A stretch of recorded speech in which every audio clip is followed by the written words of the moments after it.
Saudara tahu Yesus berkata apa? Jenis ini tidak bisa diusir kecuali dengan doa dan puasa. Ada masalah-masalah yang tidak bisa diselesaikan hanya dengan doa, harus dengan puasa.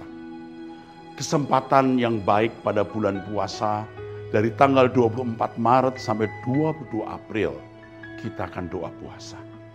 Doa puasa dengan pagi seperti biasa doa jam 5 pagi dan sorenya kita usahakan ada pertemuan doa juga. Ikuti kesempatan ini. Mungkin kita tidak pernah punya kesempatan di lain waktu. Ayo puasa bersama.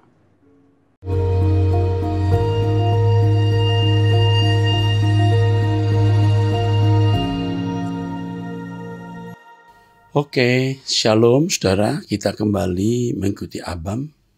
Ini episode 583. Oke, dari ibu usia 43 tahun.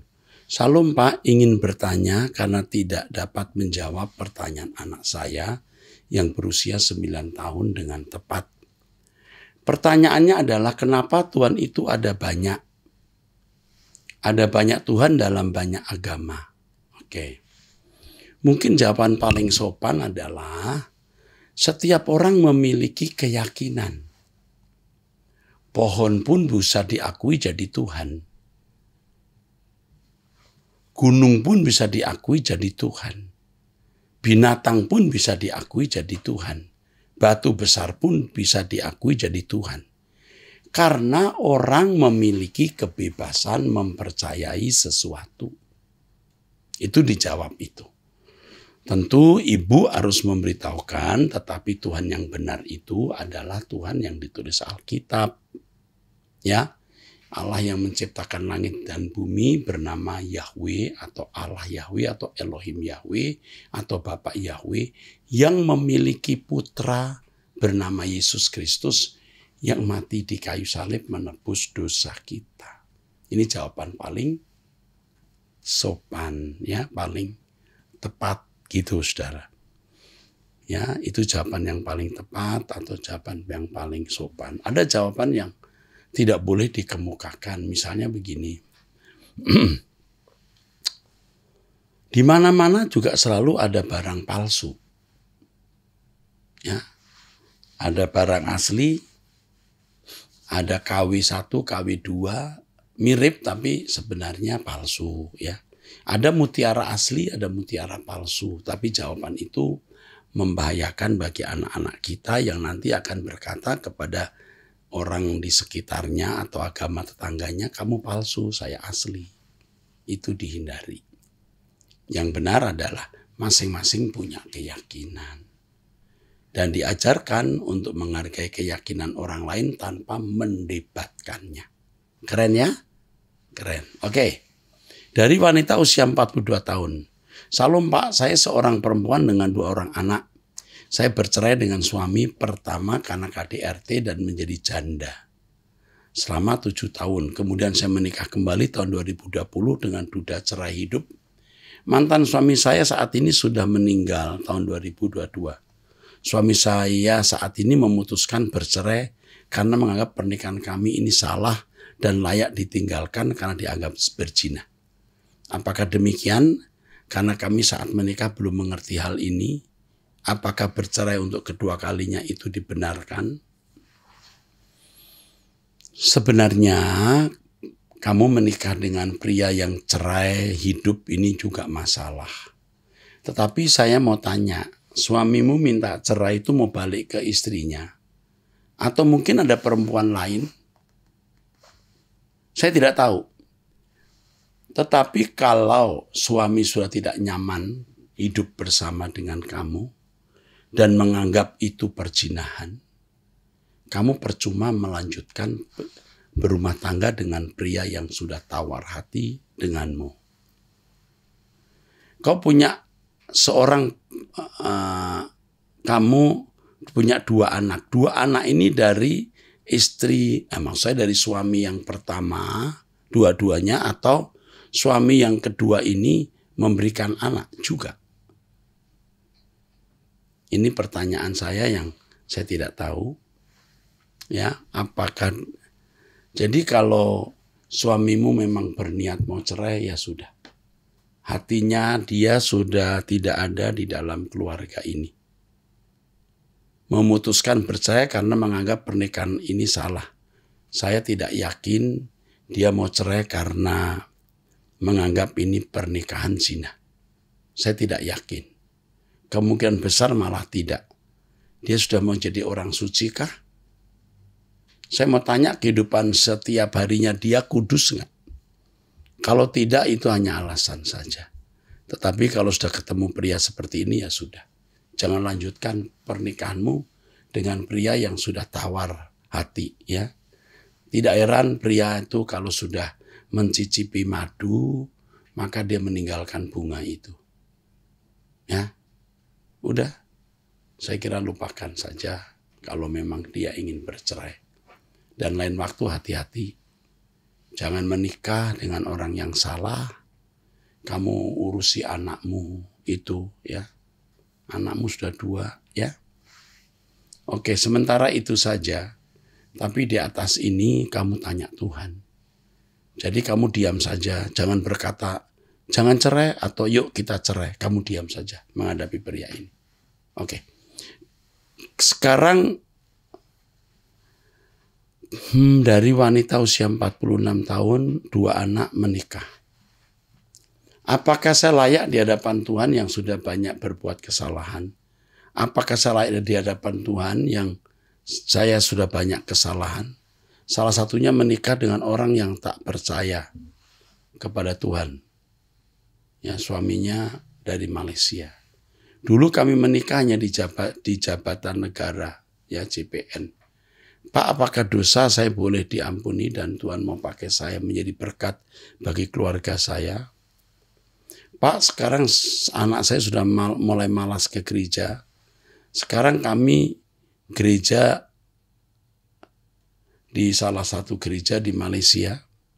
Anak saya juga dan suami saya dari dulu mau ke gereja hanya belum Anak saya juga dan suami saya dari dulu mau ke gereja hanya belum dibaptis, Pak. Terima kasih Pak Rohaniku, Bapak Rohaniku yang menjadi teladanku. Aku sangat bersyukur boleh mengenal suara kebenaran. Saya juga ikut doa pagi, Pak Waski, Abam, Batak Bermazmur, renungan malam, dan kalau saya doa suka naikkan pujian lagu-lagu Pak Eras yang membawa saya ke LB3. Terima kasih, Pak. Pertanyaannya, apakah saya layak di hadapan Tuhan yang sudah banyak berbuat kesalahan? Salah satunya menikah dengan orang yang tak percaya Tuhan. Tapi di sini tadi kamu mengatakan sekarang kami gereja di Malaysia, gereja Cina di Malaysia. Anak saya juga dan suami saya dari dulu mau ke gereja hanya belum dibaptis. Nah ini maksudnya apa ya? Ini tidak jelas ya. Suamimu sekarang ini ke gereja atau tidak? Tidak percaya Tuhan tapi ke gereja. Oke, begini saja. Apapun dosamu, kamu akui di hadapan Tuhan. Tuhan mengampuni, Tuhan melupakan. Ikuti terus pelayanan melalui Truth ID kami. Percayalah Tuhan akan menolong kamu. Terpujilah nama Tuhan Yesus. Kamu orang yang berpikir sederhana, ya, tapi harus menjadi cerdas. Kalau kamu ikut khotbah saya terus, kamu akan jadi cerdas. Ikut doa pagi saya, kamu akan menjadi cerdas. Kamu bagian dari hidup kami, ya. Setialah tetaplah setia, ya. Kamu ini orang Batak, suamimu orang Tionghoa, ya. Tuhan menyertai kamu. Amin. Dari wanita usia 36 tahun, single. Saya mau bertanya, Pak, saya punya tetangga, keluarga dia dulu beragama Muslim. Menikah dengan suaminya beragama Kristen. Kemudian teman saya ini yang Muslim pindah jadi Kristen dan ikut acara-acara wanita di gereja, walaupun suaminya enggak rajin ke gereja padahal dia Kristen. Kemudian mereka memiliki anak perempuan mereka menikah dengan lelaki Muslim. Menurut Bapak, orang yang pindah iman akan masuk surga kah? Saya sudah kasih tahu sebelumnya berbagai nasihat. Tapi pandangan mereka tentang agama dan memiliki Kristus itu beda. Mereka hanya berpikir hidup baik-baik dan menjalankan agama yang baru dengan tekun juga pasti masuk surga. Saya juga mau tanya sama Bapak, kalau kita pindah agama dan menjalankan agama yang kita anut dengan serius, apakah kita masuk surga? Padahal yang saya pelajari dari Bapak, kalau kita anak Kristen, hidup berkenan sama Tuhan Yesus bisa menjadi warga kerajaan di langit baru, bumi baru. Mohon penjelasannya, Pak, tentang hidup pindah iman dan menjalankan agama yang baru dengan serius, apakah masuk surga? Buat saya itu bentuk pengkhianatan terhadap Tuhan. Saya jawab, ya, itu pengkhianatan. Kalau umat pilihan pindah agama, dia umat pilihan, itu pengkhianatan. Tetapi kita jangan menilai dia pasti masuk neraka ya. Kemungkinan dia akan kembali menjadi orang percaya masih ada. Jadi jangan diyakini dulu sebelum waktunya. Oke, cukup jawaban saya. Berikutnya dari pria usia 46 tahun. Salam Pak Era, saya agak bingung dengan fenomena rapture, di mana orang-orang yang tertinggal pada saat terjadi pengangkatan atau rapture akan mengalami penganiayaan. Secara nalar bukanlah seharusnya akan terjadi pertobatan besar-besaran karena ada penggenapan nubuatan yang sangat nyata. Sehingga apakah mungkin ada juga orang yang masih tidak percaya kebenaran Alkitab dan melakukan penganiayaan. Sebenarnya itu tafsiran. Di Alkitab tidak pernah ada pengajaran semacam ini, tetapi sudah menjadi pengajaran yang turun-temurun sehingga seakan-akan itu Alkitab. Ya, entah dasarnya dari mana, ya. Kalau dasarnya Wahyu pasal 12, itu juga tidak tepat bahwa nanti ada pengangkatan, ada kelompok orang Kristen yang dipelihara. Gitu. Sebenarnya yang tepat adalah Tuhan Yesus akan datang di awan-awan, kita diangkat sekali rapture selesai. Ya. Bagaimana orang bisa setia kepada Tuhan pada masa aniaya? Kalau pada masa tidak ada aniaya saja tidak setia. Mereka mempercayai nanti ada pengangkatan yang ditinggal harus menebus keselamatannya dengan darah. Itu semua tidak ada di Alkitab. Yang benar Tuhan akan datang dan kita diangkat. Selesai. Jadi tidak ada yang ditinggal lalu dianiaya, tidak ada. Yang ditinggal itu nanti semua akan menjadi penghuni lautan api atau limne topuros. Dunia ini jadi lautan api. Selesai. Saya kira itu jawaban saya yang saya tahu banyak orang mungkin tidak mengerti. Mereka mempercayai adanya kebangkitan pertama nanti, lalu ada pengangkatan, ada kebangkitan kedua. Kebangkitan pertama itu mestinya ketika Yesus bangkit, ada orang-orang saleh yang dibangkitkan. Itu kebangkitan pertama. Lalu kalau dikatakan Tuhan akan memerintah, itu simbolis. Kitab Wahyu itu penuh dengan simbolis, figuratif. Jadi ketika dikatakan bahwa Tuhan akan memerintah, artinya Injil itu berkuasa. Mengusir setan, menghancurkan kuasa gelap. Ya, ini kebangkitan pertama itu kebangkitan Yesus dan orang-orang salehnya di Yerusalem. Kedua baru nanti kebangkitan kedua sekaligus akhir zaman. Dan sekaligus itu pengangkatan. Karena Paulus mengatakan bahwa kita yang masih hidup ini akan diangkat dalam sekejap, di tubuh kita diubah dalam sekejap, dan di kita diangkat bersama-sama. Dan selama-lamanya di surga tidak pernah ada turun naik seperti bendera. Itu saja jawaban saya. Lain waktu akan secara rinci saya jelaskan. Oke. Dari wanita usia 19 tahun. Salam Pak Pendeta, saya berusia 19 tahun. Saya asli Cilacap. Pak, saya mau cerita. Dari saya dalam kandungan, Tuhan itu selalu tolong saya. Yang kata dokter dulu katanya ibu saya tidak bisa melahirkan secara normal, tapi begitu ibu saya yang bukan orang percaya datang ke gereja minta didoain, puji Tuhan. Tuhan memberikan ibu saya mujizat sehingga saya bisa dilahirkan secara normal tanpa operasi. Pak, saya sering banget ketemu orang-orang yang selalu ngomong ke saya bahwa saya mau dipakai Tuhan untuk melayani. Begitu saya lulus SMK, saya nanya ke Pak Pendeta, Saya Pak, saya mau melayani Tuhan. Tapi Pak Pendeta saya menjawab, saya harus kuliah dulu. Saya mikir gini dong Pak, kalau harus kuliah saya mikir gini dong Pak, kalau harus kuliah saya uang dari mana? Sedangkan keluarga saya masih Muslim. Semua dan mereka nggak ada yang setuju untuk saya kuliah teologi. Dan di situ saya bingung Pak harus bagaimana. Saya harus berdoa terus kayak saya dengar suara ngomong kayak gini Pak.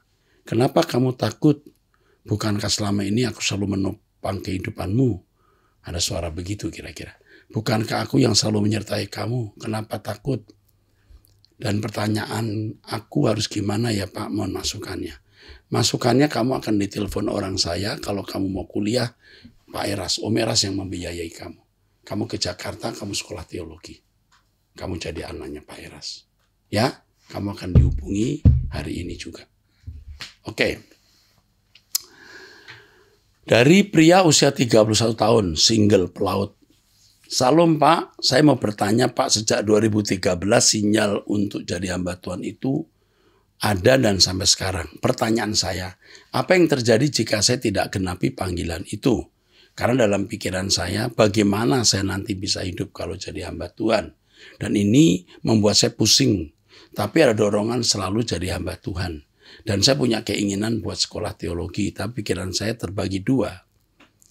Yang pertama, menjadi hamba Tuhan tidak harus sekolah teologi atau tidak harus menjadi pendeta. Ini dicamkan.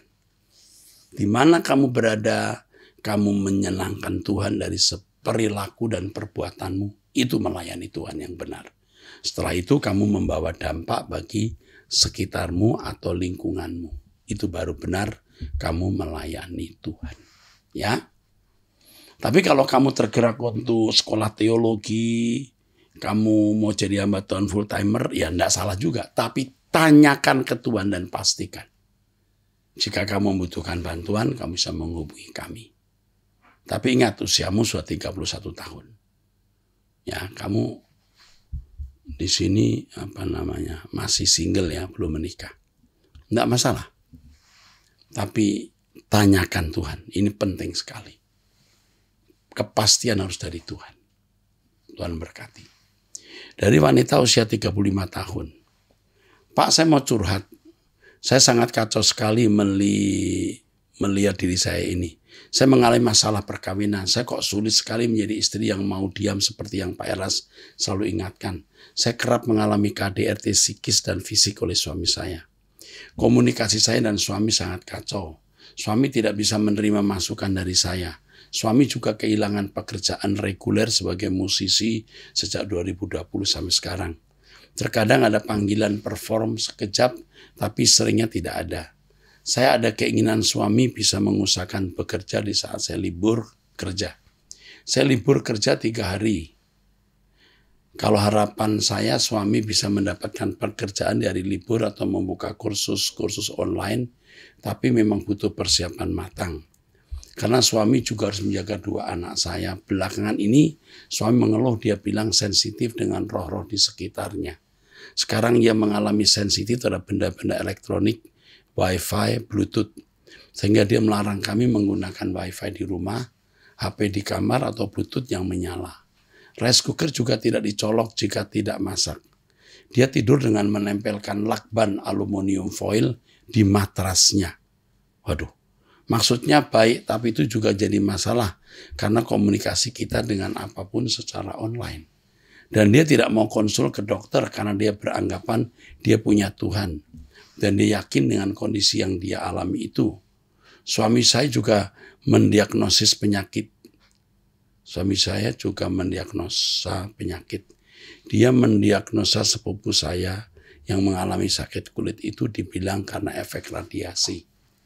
Di satu sisi saya tidak suka dia begitu dan mendiagnosa penyakit orang lain.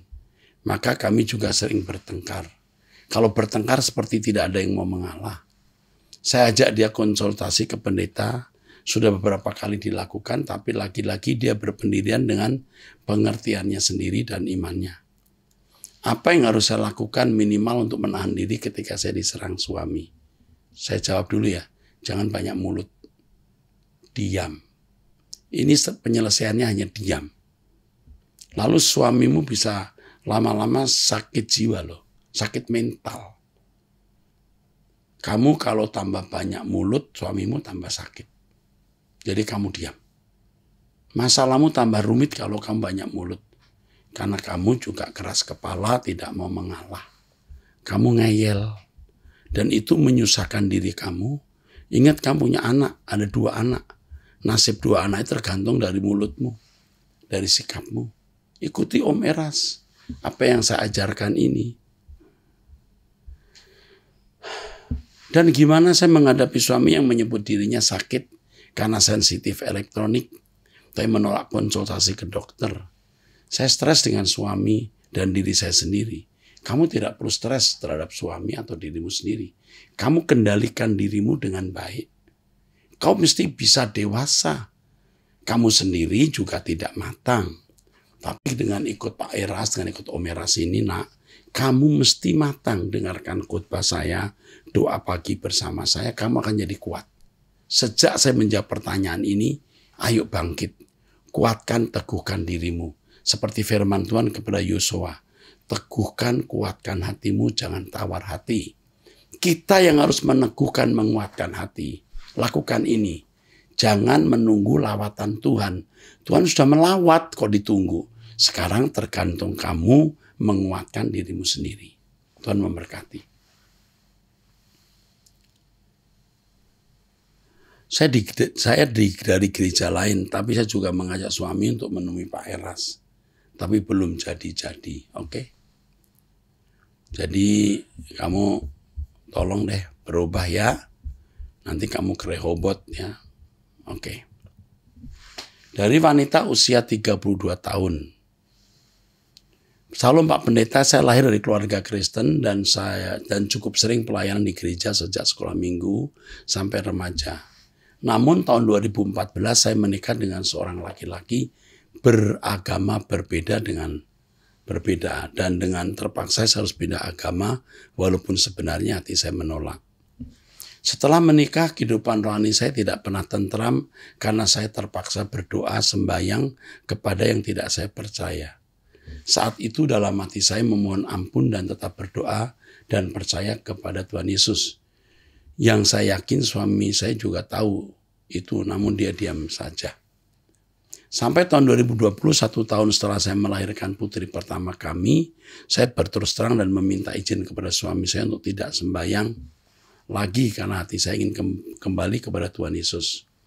Setelah beberapa pertengkaran, singkat cerita suami dan keluarga besarnya setuju dan tidak mempermasalahkan hal itu demi keutuhan rumah tangga kami. Sampai saat ini saya tidak pernah lagi pegang dupa. Namun yang masih menjadi pergumulan dan kesedihan saya saat melihat suami dan turun putri saya sembahyang. Saya sudah berusaha mengenalkan Tuhan Yesus kepada putri saya dengan lagu-lagu sekolah minggu, cerita-cerita Alkitab sampai mengajaknya berdoa setiap malam mau tidur. Dan terkadang suami saya juga ikut berdoa kepada Tuhan Yesus bersama kami. Bahkan suami saya menyarankan untuk mengajak anak saya ke gereja untuk sekolah minggu. Yang ingin saya tanyakan, apa kami bisa diampuni dan diselamatkan? Bisa sekali. Kamu sudah diampuni sebenarnya. Sekarang bertumbuhlah untuk menjadi kesaksian yang baik bagi suami dan anakmu. Potensi besar kamu membawa seluruh keluarga ini menjadi anak-anak Allah. Kelakuanmu harus baik. Yang kedua, apabila saya berdoa menyerahkan anak saya kepada Tuhan Yesus di rumah saja, apakah boleh? Karena saat ini saya belum mengajaknya ke gereja untuk penyerahan anak, apalagi suami saya masih berbeda keyakinan. Ya, serahkan saja kepada Tuhan di rumah, Tuhan pun akan menerimanya. Ya, oke, Tuhan memberkati kamu. Haleluya. Saya senang membaca ini. Kamu akan dilindungi Tuhan. Suami dan anakmu akan menjadi orang percaya. Oh, haleluya. Oke, dari pria usia 34 tahun, duda, anak 2. Saya pernah masuk rumah sakit karena asam lambung, tapi kenapa setiap saya mau masuk rumah sakit atau menyinggung orang sakit, kenapa saya sering gelisah atau tidak nyaman? Begitu kandang saya juga merasa trauma. Minta tolong Pak solusinya. Apa itu kandang? Kadang saya juga merasa trauma. Ini mungkin begini. Ini psikologi. Saya pernah sakit di satu rumah sakit selama 15 hari. Ya, saya pernah mengungkapkan ini waktu COVID varian Delta bulan Juli 2021. Nah, hari-hari setelah itu ketika saya lewat rumah sakit ada perasaan nyut. Karena 15 hari saya ada di tempat itu. Dan ketika rumah sakit itu di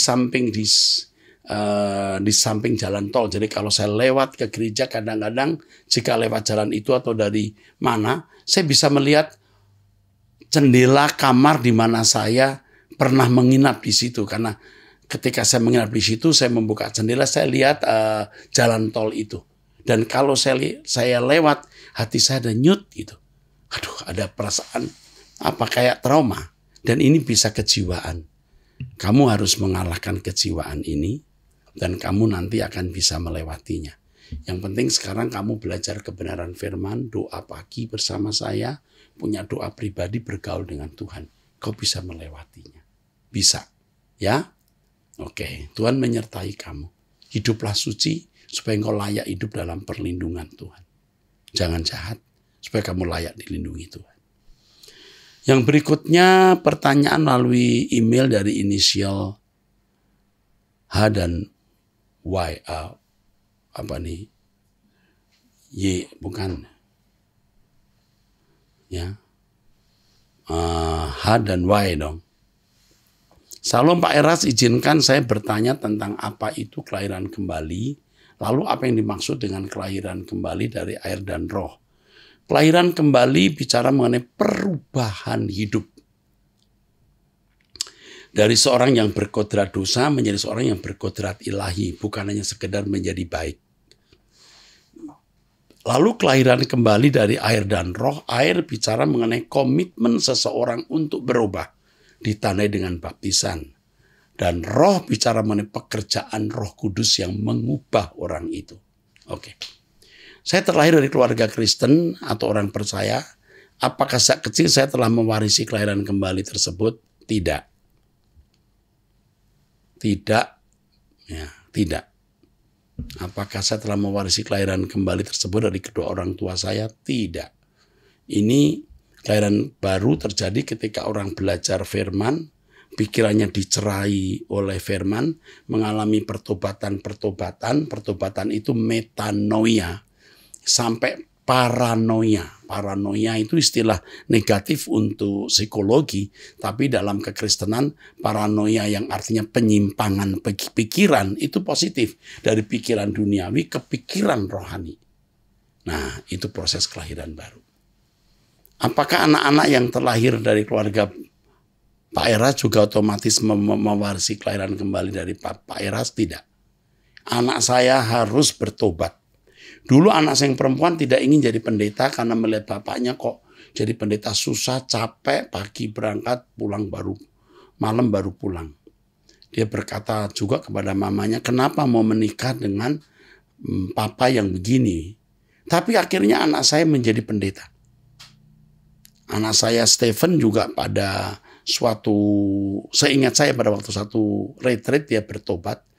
Dan dia juga mengalami proses pertobatan ini. Puji Tuhan.